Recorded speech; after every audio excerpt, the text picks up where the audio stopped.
સાબરકાંઠાના વડાલીમાં શ્રમ અધિકારીના આદેશના ધજાગરા।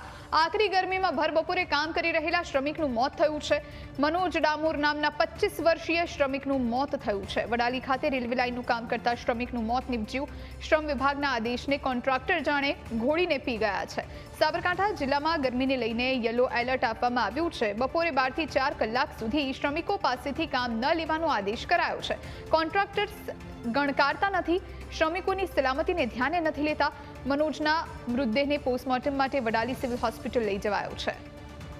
આ વિશે વધુ જાણકારી માટે સંવાદદાતા ચિરાગ ફોનલાઈન પર જોડાયા છે। ચિરાગ, એક તરફ આદેશ કરવામાં આવે છે કે શ્રમિકોને 12 થી 4 દરમિયાન કામ ન કરાવવું ઉનાળામાં, અને બીજી તરફ કોન્ટ્રાક્ટર જાણે આ આદેશનું પાલન નથી કરતા। એક શ્રમિકનું મોત નીપજ્યું છે, શું વધુ જાણકારી? ખાસ કરીને સાબરકાંઠા જિલ્લામાં શ્રમ વિભાગના જે આદેશ છે તે આદેશને કોન્ટ્રાક્ટરો છે તે ઘોડીને પી ગયા છે।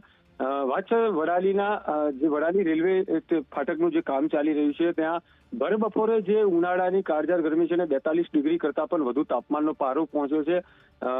જે વિભાગ દ્વારા યલો એલર્ટ પણ હવામાન વિભાગ દ્વારા યલો એલર્ટ છે તે પણ જાહેર કરવામાં આવ્યું છે। તે છતાં પણ જે શ્રમ વિભાગ દ્વારા આદેશ કરવામાં આવ્યો છે કે બપોરના 4 કલાકથી 12 કલાકથી જે 4 કલાક સુધીનો જે સમયગાળો છે તે દરમિયાન શ્રમિકો પાસે કામગીરી ન કરાવવી જોઈએ। તે છતાં પણ જે કોન્ટ્રાક્ટરો છે તે પોતાનું કામ ઝડપી પૂર્ણ કરવાની લાઈમાં જે શ્રમિકો છે તે પોતાના શ્રમિકોના જીવ જોખમમાં મૂકીને આ બપોરના જે ભર બપોરનો જે ઉનાળાનો જે તાપ છે તે કાળઝાળ ગરમીની અંદર શ્રમિકો જોડે કામ કરાવતા હોય છે। ત્યારે વડાલી ખાતે જે રેલવે લાઇનનું જે કામ ચાલી રહ્યું છે કામગીરી દરમિયાન બપોરના સમયે જે એક 25 વર્ષીય શ્રમિક છે તે કામ કરી રહ્યો હતો અને તેને છાતીમાં દુખાવો ઉપડતા તેને હૃદય રોગનો હુમલો આવ્યો હતો અને ત્યારબાદ તેનું મોત નીપજ્યું હતું।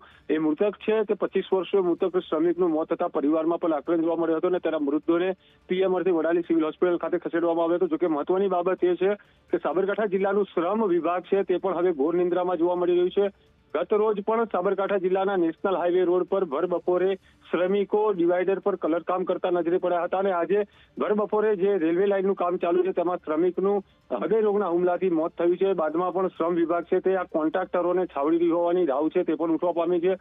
જ્યારે શ્રમિકનું મોત થતા હવે પરિવાર છે તે પણ આક્રંદમાં મુકાયો છે। પરંતુ સાબરકાંઠા જિલ્લામાં 42 ડિગ્રીને પાર જ્યારે તાપમાનનો પારો પહોંચ્યો છે તેને લઈ શ્રમિકો છે તે પણ હવે શ્રમિકોની જે સલામતી છે તેને લઈ પણ કોન્ટ્રાક્ટરો સામે સવાલો ઉદ્ભવી રહ્યા છે।